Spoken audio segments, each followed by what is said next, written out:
అందరికీ నమస్కారం. ఈరోజు కథ 'మిసెస్ పర్ఫెక్ట్' ఎపిసోడ్ నంబర్ 22. ఈ స్టోరీ మీకు నచ్చితే తప్పకుండా లైక్ చేసి మన ఛానల్ని సబ్స్క్రైబ్ చేసుకోండి. ఇక స్టోరీలోకి వెళ్దాం. ఆ రోజు నుంచి మొదలు చుట్టుపక్కల అందరూ సమీరాకి పులిహోర అని, బిర్యానీ, చేపల పులుసు, గోంగూర పచ్చడి, పిండి వంటలని ఏదోటి పట్టుకొని వచ్చేవారు. అది చూసిన సునీత, సుమిత్ర మూతి తిప్పుకునేవాళ్ళు. సమీర ఒక్కతే తినకుండా సునీతకి పెట్టేది. ఇంకా ఇంట్లో వాళ్ళందరికీ ఉంచేది. ఎవరికీ తెలియకుండా నైట్ టైం వర్క్ చేసుకొని పగలు రెస్ట్ తీసుకునేది. అలా అని ఖాళీగా కూర్చునేది కాదు. ఇంట్లో తేలిక పనులన్నీ తనే చేసేది. సునీతకి రోజు రోజుకి భారంగా ఉండేది. ఘనంగానే సీమంతం వేడుక చేశారు. సీమంతం వేడుక అవ్వగానే సుమిత్ర, సునీత ఇద్దరూ గదిలో కూర్చొని పనమ్మాయిని ఎలా పెట్టాలి అనే పథకంలో ఉన్నారు. 2 రోజుల నుంచి అత్తగారు వంట దగ్గర తప్పించుకొని సునీత దగ్గర కూర్చోవటం, సునీత ప్రేమగా మాట్లాడుతూ తనకి నచ్చినవన్నీ సమీర చేత వండించుకోవటం చేసేది. సీమంతం ఫంక్షన్లో అన్నీ దగ్గరుండి సమీరానే చూసుకుంది. కార్తీక్ ఎంత చెప్తున్నా సమీర ఊరుకోలేదు. ఏదోటి పని చేసేది. గదిలో వాళ్ళున్నారని కాఫీ కప్స్ పట్టుకొని లోపలికొచ్చింది సమీర. నువ్వెందుకు సమీర తేవటం? నేనే వచ్చేదాన్ని కదా అంది సుమిత్ర. పర్వాలేదత్తమ్మా, తీసుకోండి వదినా, తీసుకో అని వాళ్ళిద్దరికీ కాఫీ ఇచ్చి బయటికొచ్చి హాల్లో కూర్చుంది. తల్లి కూతుర్ల మాటలు వినటం ఎందుకని తను కాఫీ తాగి వంటగదికొచ్చి వంట గిన్నెలు సర్దుకుంటూ కార్తిక్ని తలుచుకుంది. నైట్ అతను చేసిన అల్లరి, ప్రేమ అన్నీ తలుచుకుని వెంటనే కార్తిక్కి ఫోన్ చేసింది. హలో, ఏమండి, ఇంకా పనవ్వలేదా? డెకరేషన్ వాళ్ళకి డబ్బులిస్తున్నాను. డబ్బులిచ్చేసి వెంటనే వచ్చేస్తాను. ఏమన్నా తీసుకుని రానా? తింటావా అని అడిగాడు. ఏమీ వద్దండి, కాసేపు మీతో ఉండాలనుంది. తొందరగా వచ్చేయండి. సరే సమీరా, వచ్చేస్తాను అని కార్తిక్ ఫోన్ కట్ చేయగానే సమీర నవ్వుతూ బయటికొచ్చి కూర్చుంది. అవునమ్మా, పనమ్మాయిని పెట్టు, తమ్ముడొస్తాడు కదా, మాట్లాడదాం అని సునీత అనగానే ఆ మాటలు సమీర విని పనమ్మాయి ఏంటొదినా అంటుంది. ఇంట్లోకి సమీరా, అమ్మొక్కరితే అన్ని పనులు ఏమీ చేయలేకపోతుంది కదా, తమ్ముడితో మాట్లాడి పనమ్మాయిని పెట్టుకుందామని అంటుంది సునీత. ఇంతలో నరేష్ గారు లోపలికొచ్చారు. పనమ్మాయి ఇప్పుడెందుకు వదినా? వంట, ఇంటి పని అత్తమ్మ నేను కలిసి చేసుకుంటున్నాం కదా, తనొచ్చిన పనేముంటుంది, డబ్బులు దండగా అంటుంది సమీర.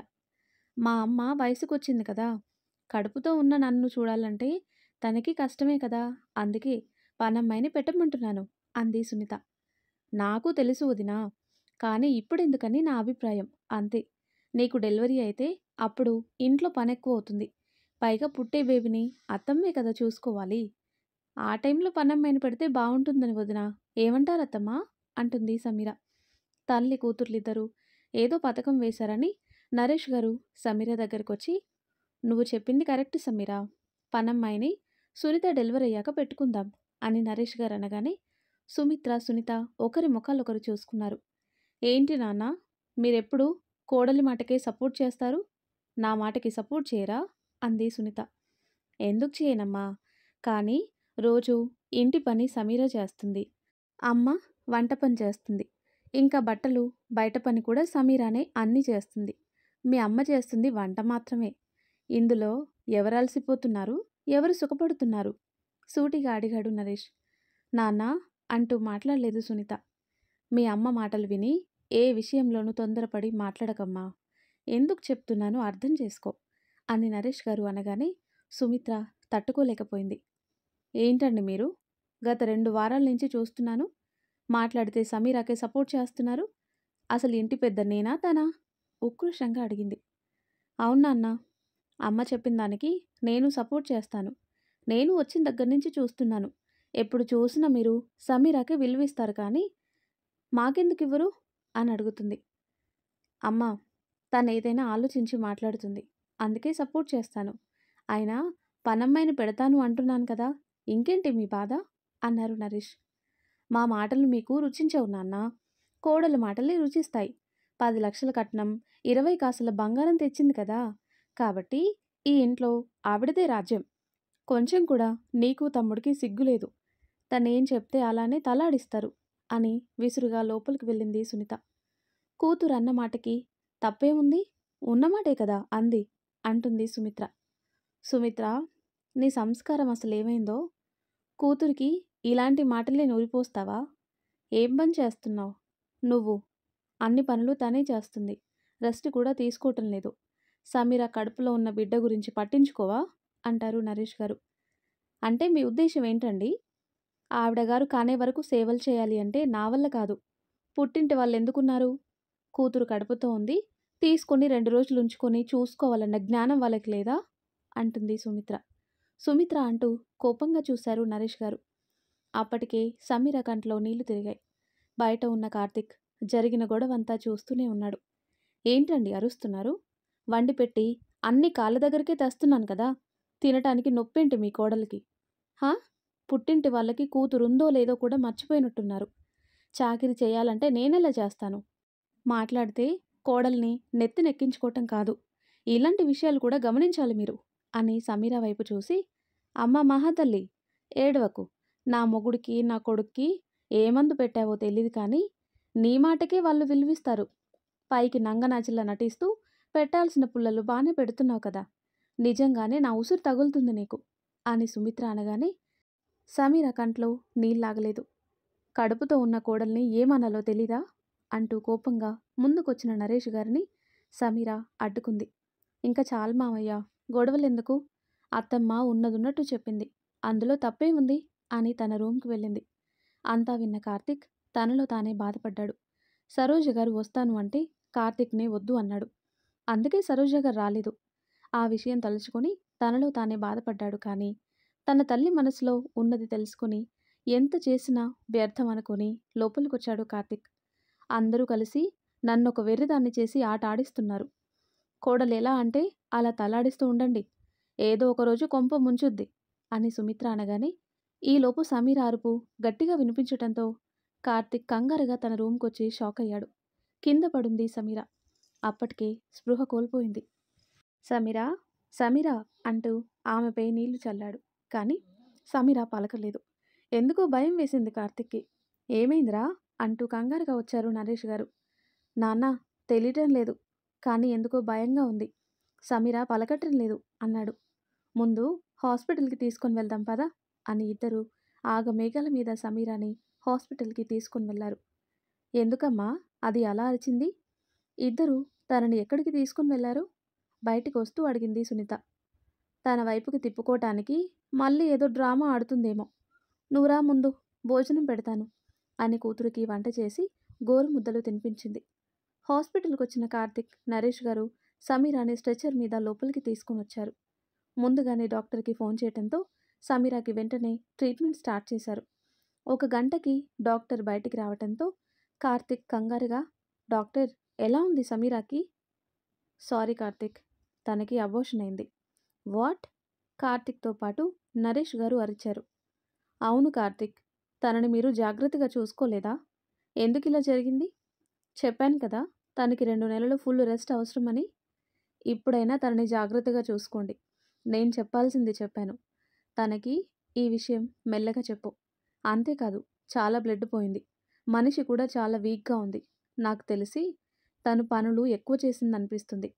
ముందు ఈ మందులు తీసుకుని రండి అని చెప్పి డాక్టర్ అక్కడి నుంచి వెళ్ళగానే కార్తిక్ నిలబడిన చోటే కుప్పకూలిపోయాడు. నాన్న, కార్తిక్ అంటూ నరేష్ గారు కార్తిక్ని పైకి లేపి చైర్లో కూర్చోబెట్టి భుజంపై చేయి వేశారు. నాన్న, నా బిడ్డ అంటూ తండ్రిని హత్తుకొని ఏడ్చాడు. నరేష్ గారికి దుఃఖం ఆగలేదు. కోడలు నీళ్లు పోసుకుందని తెలియగానే ఆయన చాలా ఆనందపడ్డారు.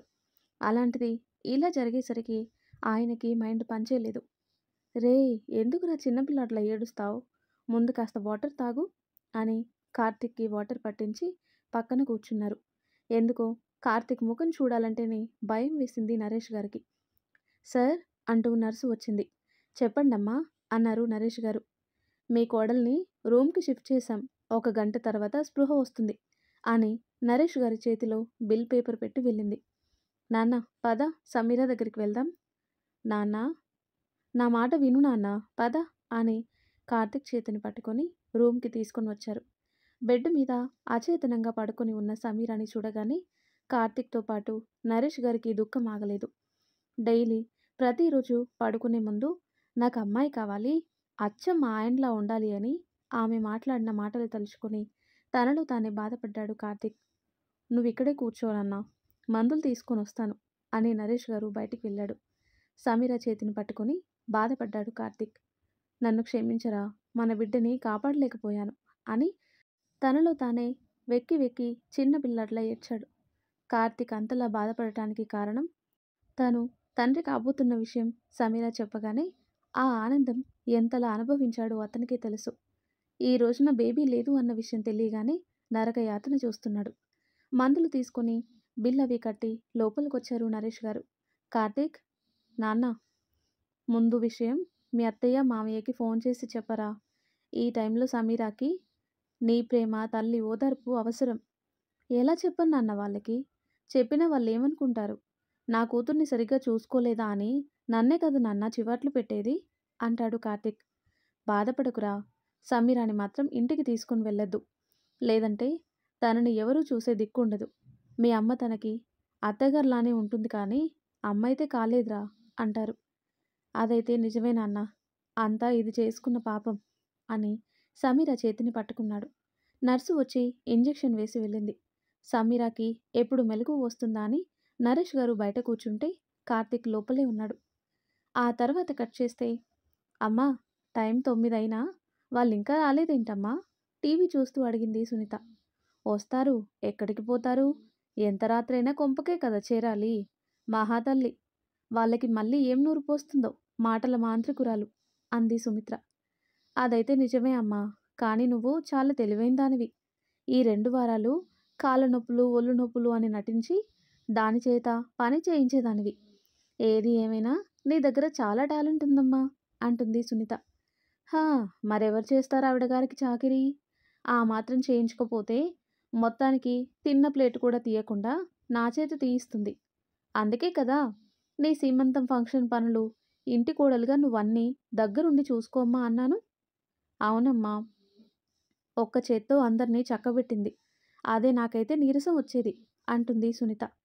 సరే, నాన్నకి ఫోన్ చేస్తాను, లేదంటే ఫోన్ అన్నా చేయలేదని నా మీద గొడవ పడతాడు అని నరేష్ గారికి ఫోన్ చేసింది. కానీ ఆయన ఫోన్ లిఫ్ట్ చేయలేదు. ఒక్కసారి కాదు, 4 సార్లు ఫోన్ చేసింది. అయినా సరే ఆయన ఫోన్ లిఫ్ట్ చేయకపోవడంతో, ఫోన్ లిఫ్ట్ చేయరు, ఎలా లిఫ్ట్ చేస్తారు, షికారుకి వెళ్ళారు కదా ముగ్గురు అనుకుని ఆ తర్వాత కట్ చేస్తే నరేష్ గారు లోపలికొచ్చారు. సమీర చేతిని పట్టుకొని చైర్లో కూర్చొని ఉన్నాడు కార్తీక్. నాన్న, కాఫీ తాగురా అన్నారు. ఇప్పుడేమీ వద్దు నాన్న, సమీరాకి మెలకు రాగానే తనని నేను అమ్మమ్మ దగ్గరికి తీసుకొని వెళ్తాను అని బాధగా అన్నాడు. తీసుకొని వెళ్దు గాని నీతో నేను ఒక విషయం చెప్పాలి, కానీ ఇప్పుడు కాదు, ముందు సమీర కోలుకొని నువ్వే నిర్ణయం తీసుకున్నా సరే దానికి నేను సమ్మతమే. కానీ నువ్వు తప్పు చేశావు కార్తీక్. నాన్న అంటూ ఏమీ అర్థం కాక చూశాడు. మీ అత్తమ్మ మామయ్య వచ్చి సమీరాని ఇంటికి తీసుకుని వెళ్తాను అన్నప్పుడు నువ్వెందుకు వద్దన్నావు? ఎందుకంటే మీ పరువు పోతుందని అంటాడు. కార్తీక్, అవును నాన్న, అక్కడ వాళ్ళు సమీరాని తీసుకుని వెళ్తే నా కూతుర్ని చూసే దిక్కు లేదు, అత్తగారు మామగారు ఎందుకున్నారని రేపన్న రోజున అంటారు. అదంతా కాదు, కట్టుకున్న మొగుడు నిన్ను చూసుకోడా, పుట్టింటికి పంపించాడని సమీర పేరెంట్స్ అనకపోయినా చుట్టుపక్కల వాళ్ళు దుమ్మెత్తి పోస్తారని ఆలోచించి నేను సమీరాని తీసుకుని వెళ్ళొద్దు అన్నాను. ఎందుకంటే మీరున్నారన్న ధైర్యం, ఇంటి పెద్దలుండగా నా భార్యకి ఏమీ కాదు అన్న నమ్మకంతో నేను సమీరాని ఇంట్లో ఒంటరిగా వదిలి ఆఫీస్కి వెళ్ళాను. లేదంటే నేనెందుకు ఇంతవరకు తెచ్చుకుంటాను అంటాడు కార్తీక్. అమ్మ నిజంగానే బాగా చూస్తుంది అనుకున్నాను, కానీ పనంతా సమీర నెత్తిన వేస్తుందని అస్సలు అనుకోలేదు అన్నాడు. ఇంట్లో వాళ్ళతో ఎలా మాట్లాడాలి, ఎలా బుద్ధి చెప్పాలో నాకు తెలుసు అని సమీరకి మెలకు రావటంతో ఇద్దరూ సైలెంట్ అయ్యారు. నీరసంగా కళ్ళు తెరిచిన సమీర ఎదురుగా కార్తీక్, నరేష్లని చూసి చిన్నగా నవ్వింది. ఎలా ఉంది ఇప్పుడు నీకు? బానే ఉందండి. జాగ్రత్తగా ఉండాలి సమీరా, రెస్ట్ తీసుకో. కార్తీక్, నేను డాక్టర్తో మాట్లాడొస్తాను అని నరేష్ గారు బయటికి వెళ్ళారు. కార్తీక్ అంటూ అతని చేతిని పట్టుకొని అతని కళ్ళలోకి చూసింది. ఏమైంది సమీరా, ఎందుకు నువ్వు రూమ్లో పడిపోయావు? సడన్గా కాలు స్లిప్ అయిందండి, ఆ టైంలోనే తల తిరిగేసరికి కింద పడిపోయాను అంది. ఆ మాత్రం దానికి నన్నెందుకు హాస్పిటల్కి తీసుకొని వచ్చారు అని నవ్వుతూ అడిగింది. అప్పటికే కార్తీక్ కంట్లో సుడులు తిరుగుతున్నాయి. కార్తీక్ అంటూ అతని చెంపపై చేయి వేసింది. ఒక్కసారిగా ఆమెని గుండెలకి హత్తుకున్నాడు. వెక్కి వెక్కి ఏడ్చింది సమీర. ఆమె మాట్లాడుతుండగానే బ్లీడింగ్ అవ్వటం స్టార్ట్ అయ్యేసరికి విషయం అర్థమైంది సమీరాకి. నీకు చెప్పాను కదా, ఏ పని చేయకు, రెస్ట్ తీసుకో అని. మరెందుకు ఇలా తెచ్చుకున్నావు అంటాడు కార్తీక్. అంతా నా కర్మండి, ఏం చేయను అని చాలాసేపు ఏడ్చింది సమీర. ఇంతలో లోపలికొచ్చారు నరేష్ గారు.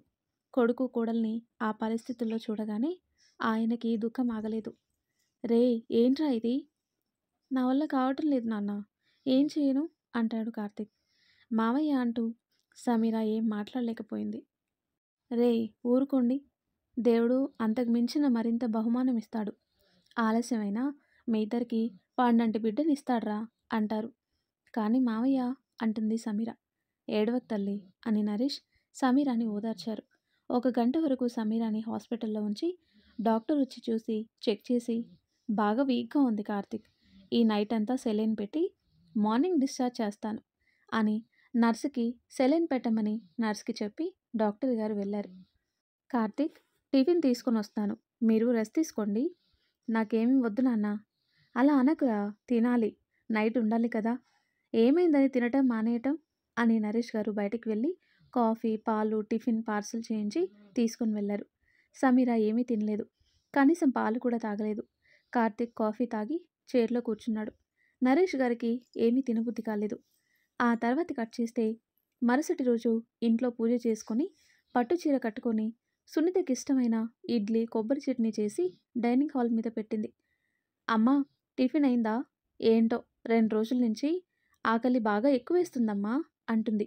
వెయ్యని, కడుపు నిండా తిను, పుట్టేవాళ్ళు పుష్టిగా, బుద్ధిగా, అందంగా పుడతారు అని కూతురికి వేడివేడి ఇడ్లీ, కొబ్బరి చట్నీ, కారప్పొడి, కాస్త నెయ్యి చుక్క వేసింది. అబ్బా అమ్మా, ఈరోజు ఎలా అయినా టిఫిన్ ఒక పట్టు పట్టాలి. అన్నీ నాకు ఇష్టమైనవే చేసావనుకో. తినమ్మా, నీకేం కావాలన్నా నన్ను అడుగు, నేను వండి పెడతాను కదా. ఎందుకున్నాను నేను? నీ ఆలన పాలన నేను చూడకపోతే ఎవరు చూస్తారు అంటూ కూతురు తల నిమిరింది. కూతురు ఆలన పాలన చూస్తావు, కోడల్ని మాత్రం పట్టించుకోవు. గుమ్మం నుంచి వచ్చిన ఆ మాటకి తల్లి కూతుర్లిద్దరూ గుమ్మం వైపు చూశారు. సమీరాని పట్టుకునుంది మంగాదేవి. కార్తిక్ పక్కన రవి, నరేష్ గారు చెరోవైపు ఉన్నారు. అత్తమ్మ, రవి, మీరెప్పుడొచ్చారు? రండి లోపలికి. అమ్మ వేడివేడి ఇడ్లీ, కొబ్బరి చట్నీ చేసింది, రండి. టైంకి అందరు వచ్చారు, కలిసి టిఫిన్ చేద్దాం నవ్వుతూ అంది సునీత. టిఫిన్ ఏంటి? ఏకంగా మీతో భోజనం తింటాను, సిగ్గులేని జన్మలు అంటూ కార్తీక్ వైపు చూసి, కార్తీక్, సమీరాని పట్టుకో, దిష్టి తీస్తాను అని మంగాదేవి లోపలికొచ్చి సుమిత్ర కేసి ఉరిమి ఉరిమి చూసింది. వియ్యబ్రాలు ఎందుకలా చూస్తుందో అర్థం కాక నరేష్ గారి వైపు చూసింది. భార్య ముఖం చూడటం ఇష్టం లేక వెంటనే ముఖం పక్కకి తిప్పుకొని, అక్క, తొందరగా రాక, నీరసంగా ఉంది కదా అంటారు. వస్తున్నాను తమ్ముడు అని కార్తిక్ సమీరాకి దిష్టి తీసి ఆ ఎర్ర నీళ్లు బయట పారవేసి లోపలికొచ్చింది. ఏమైందండి? సమీరా చేతికి ఆ ప్లాస్టర్ ఏంటి? ఎవ్వరూ ఏమీ మాట్లాడలేదు. కార్తిక్ సమీరాని కూర్చోబెట్టి రవి వైపు చూశాడు. ఆఫీస్ సంగతి నేను చూసుకుంటాను కార్తిక్, అక్కడికి వెళ్ళి వర్క్నే కదా చేయించాలి. ఈ రోజుకి నువ్వు రెస్ట్ తీసుకో అని సునీత వైపు కోపంగా చూశాడు. సునీతకి ఏమీ అర్థం కావటం లేదు. రవి, మంగాదేవి అందరూ ఒకేసారి కలిసి వచ్చేసరికి ప్రశ్నార్థకంగా చూసింది తల్లి వైపు. అమ్మా, ఏంటి అందరు అలా ఉన్నారు, అసలేం జరిగింది అని తల్లికి మాత్రమే వినిపించేలా అడిగింది. నాకు అదే అర్థం కావటం లేదు. నాన్న, కార్తిక్, అసలు నైట్ అంతా మీరు ఎక్కడికి వెళ్ళారు? మాట్లాడలేదు కార్తిక్. ఏంట్రా, ఎవరూ ఏం మాట్లాడటం లేదు? ఏమండి, నైట్ మీకు ఎన్నిసార్లు ఫోన్ చేశాను, కనీసం ఫోన్ లిఫ్ట్ చేయాలి కదా. ఎక్కడికి వెళ్ళారు ఏంటి అని ఎంత ఫోన్ చేసినా లిఫ్ట్ చేయరే, ఎంత కంగారు పడ్డాను తెలుసా అంటూ కాఫీ ట్రే పట్టుకుని ముందుకొచ్చింది. అందరూ ఉన్నారన్న విషయం నరేష్ గారు ఎప్పుడో మర్చిపోయారు. ఆ కాఫీ ట్రే తీసుకుని పక్కన పెట్టి, నిజంగానే నైట్ మేము రాలేదని అంత కంగారు పడ్డావా అని అడుగుతారు. అవునండి, ఆయన ఎక్కడికి తీసుకుని వెళ్ళారేంటి మీ కోడల్ని అంటూ మూతి తిప్పుకుంది. అంతే, లాగిపెట్టి ఒక్కటిచ్చారు నరేష్ గారు కోపం తట్టుకోలేక. నాన్నా అంటూ సునీత కంగారుగా ముందుకొచ్చింది.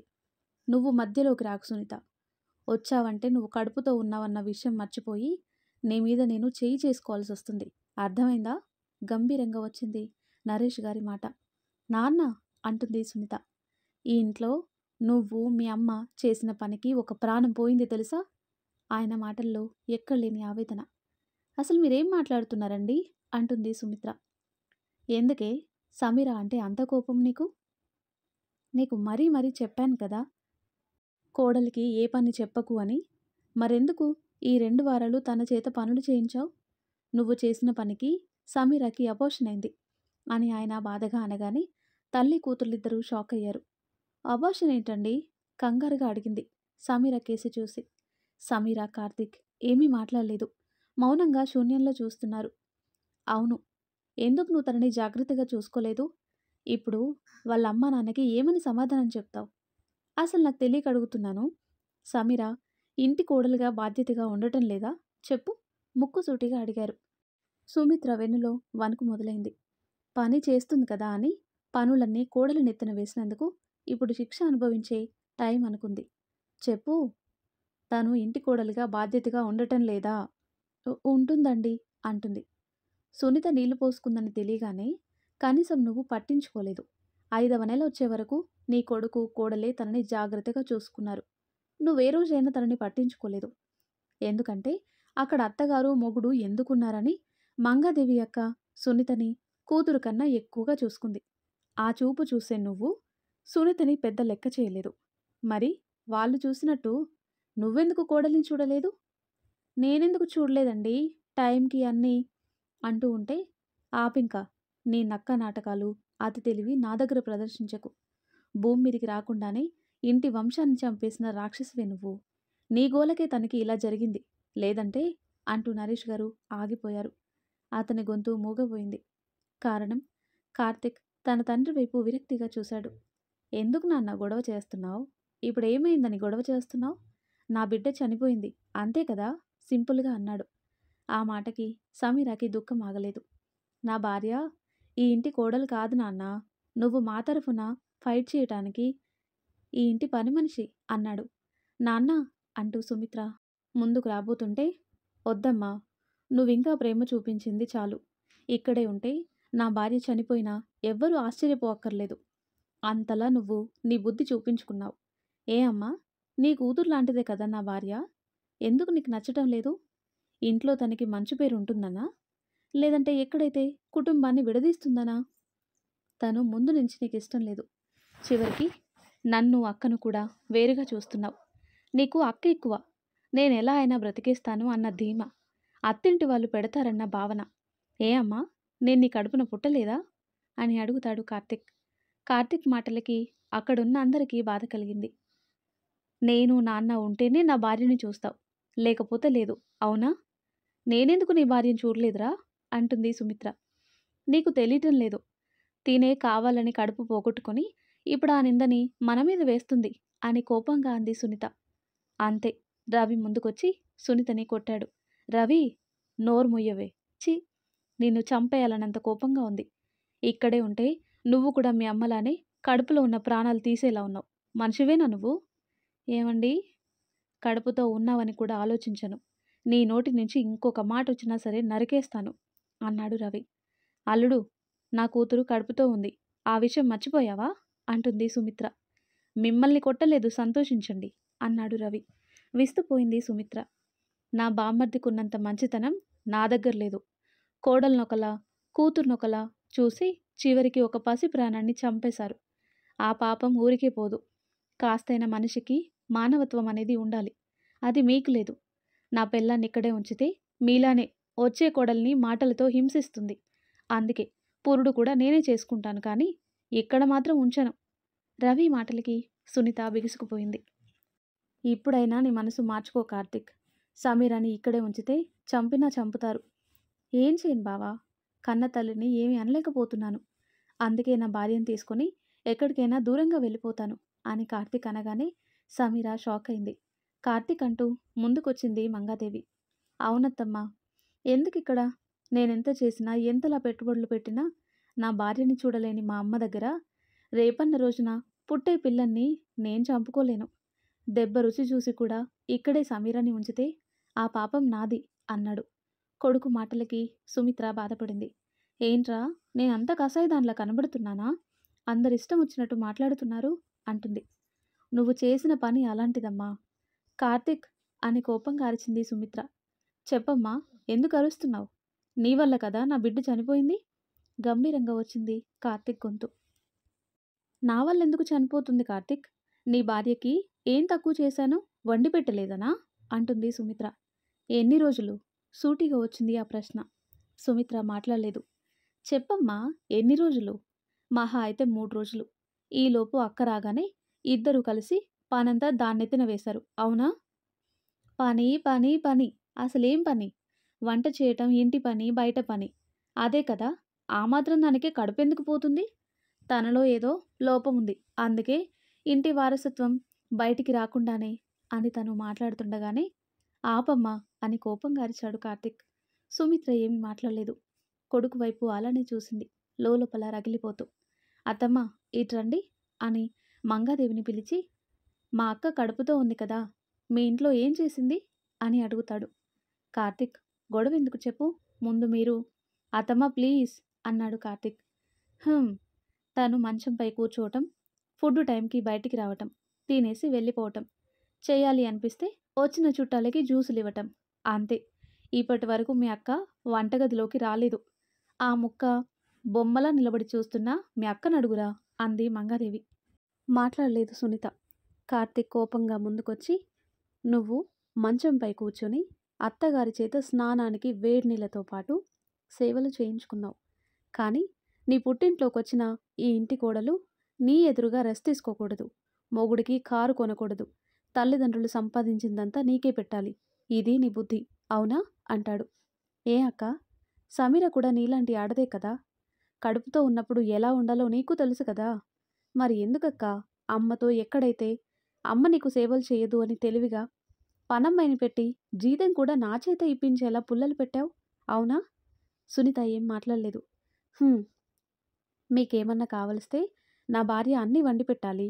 వండి పెట్టిన వరకే ఆ ప్రేమ. తర్వాత ఇంటి పని చేయకపోతే దెప్పి పొడవటాలు. బాగుంది, చాలా బాగుంది. కూతురు అక్కడ అత్తింట్లో ఏ పని చేయకూడదు, కానీ ఇక్కడ కోడలు మాత్రం అన్ని పనులు చేసి కాళ్ళ దగ్గరికి అన్ని తేవాలి అని గట్టిగా మాట్లాడాడు కార్తీక్. తల్లి కూతుర్లిద్దరూ మౌనంగా ఉండిపోయారు. తేకపోతే ఇంట్లో గొడవలు. ఏంటో నా భార్య ఎందుకు ఇలా మారిందో అర్థం కావటం లేదు, కానీ ఈ రోజున నా కొడుకు మనసుని విరిచేసింది. అందుకే నేను ఒక నిర్ణయం తీసుకున్నాను అంటూ నరేష్ గారు ముందుకొచ్చారు. కార్తీక్, జరిగింది చిన్న విషయం కాదు. నువ్విప్పుడు సమీరాని అమ్మమ్మ వాళ్ళ ఇంటికి తీసుకుని వెళ్ళు, కానీ ఆ తర్వాత ఇంటికి మాత్రం రాకు అని నరేష్ గారు అనగానే అందరూ విస్తుపోయారు. నాన్న అంటూ కార్తీక్ బాధగా చూశాడు. తప్పటం లేదురా, ఇక్కడున్నా నీకు మనశ్శాంతి ఉండదు, ఇటు కోడలి ప్రాణానికి సుఖం ఉండదు. అందుకే నేను ఒక నిర్ణయానికి వచ్చాను అని లోపలికి వెళ్ళి లాకర్లో పేపర్స్ తీసుకునొచ్చి, ఇది మా అత్తగారు నాకు కట్నం కానుకగా ఇచ్చిన స్థలం. ఇది ఇప్పుడు అమ్మకానికి వచ్చింది. ఈ స్థలం అమ్మేసి ఆఫీస్కి దగ్గరగా ఒక ఫ్లాట్ కొనుక్కో. అంతేకాదు, ఈ ఇంటికి నీకు సంబంధం లేదు అనుకోకు. కింద పోర్షన్ అంతా నీదే, పై పోర్షన్లో నేను అమ్మ ఉంటాం. కింద పోర్షన్ రెంట్కి ఇస్తాను అని ఆయన నిర్ణయం చెప్పారు. నరేష్ గారి మాటలు విన్న సునీతకి, సుమిత్రకి గుండెల్లో పిడుగుపడినట్టయింది. నువ్వు తీసుకున్న నిర్ణయం మంచిదే తమ్ముడు. తను మాత్రం బయటికి వెళ్ళినా అద్దింట్లో ఏముంటాడు? తనకంటూ ఇల్లుండాలి కదా. నువ్వు చేస్తున్న పని మంచిదే అని మంగాదేవి సపోర్ట్ చేసింది. ఇప్పుడేం మాట్లాడినా గొడవ ఇంకా పెద్దదవుతుందని సుమిత్ర ఏమీ మాట్లాడలేదు. కార్తీక్ ఆ పేపర్స్ తీసుకుని తన రూమ్కి వెళ్ళి వాళ్ళమ్మమ్మతో మాట్లాడి 2 బ్యాగులు బట్టలు సర్ది బయటకొచ్చి, వెళ్ళొస్తాను నాన్న అని సమీర చేతిని పట్టుకొని, పద వెళ్దాం, ఇక్కడే ఉంటే మనసుకి ప్రశాంతత ఉండదు అని మెల్లిగా నడిపించి కారులో సమీరాని కూర్చోబెట్టాడు. కార్తీక్, వెళ్ళగానే ఫోన్ చేయి, అమ్మమ్మతో నేను అన్ని విషయాలు మాట్లాడతాను. సరే నాన్న అని కారు స్టార్ట్ చేసి ఫోనిచ్చాడు. కొడుకు కోడలు వెళ్ళగానే నరేష్ గారి కంట్లో నీళ్లు తిరిగాయి. ఇంకా ఏంటి అలా చూస్తున్నావు, పద వెళ్దాం అన్నాడు రవి. ఏమండి అంటూ భయంగా చూసింది. ఇక్కడ నిన్నుంచను, నువ్వు చేసే పనులకి నా బిడ్డకి తగులుతాయి పాపాలు అని రవి అనగానే సునీత ఏమీ మాట్లాడలేదు. నేరుగా తన గదికి వెళ్ళి బట్టలు సర్దుకొని ఏడుస్తూ కిందికొచ్చింది. అల్లుడు, ఇప్పుడు తనని తీసుకొని వెళ్ళటం అంత మంచిది కాదు అంటుంది సుమిత్ర. కారణం చెప్పండి, తీసుకొని వెళ్ళను అన్నాడు. పురిటికని తీసుకొచ్చాం కదా! ఇక్కడ నా కూతురికి ఏం తక్కువైందని అంటుంది సుమిత్ర. మంచి బుద్ధెత్తమ్మా! అదే లేదు. తోబుట్టువుగా చూసుకున్న వాళ్ళ మనసుని బాధ పెట్టింది అంటే అందుకు కారణం మీరే. ఇక్కడే ఉంటే రేపు పుట్టే బిడ్డకి కూడా మీ అలవాట్లు అబ్బుతాయని నా భయం అంటాడు రవి. అంత మాట అనకు రవి. నేను తనని జాగ్రత్తగా చూసుకుంటున్నాను కదా అంటుంది. కానీ రవి ఎంత చెప్పినా వినలేదు. నరేష్ గారికి మాట చెప్పి సునీతని తీసుకుని ఇంటికి వెళ్ళాడు. సుమిత్ర తనలో తానే ఏడ్చింది. మరి ఆ తర్వాత ఏం జరుగుతుందో నెక్స్ట్ వీడియోలో తెలుసుకుందాం. ఎంతో ఇంట్రెస్టింగ్గా ఉండే ఈ స్టోరీ నెక్స్ట్ పార్ట్స్ కోసం ఈ వీడియో లైక్ చేసి మన ఛానల్ని తప్పకుండా సబ్స్క్రైబ్ చేయండి. Thanks for watching.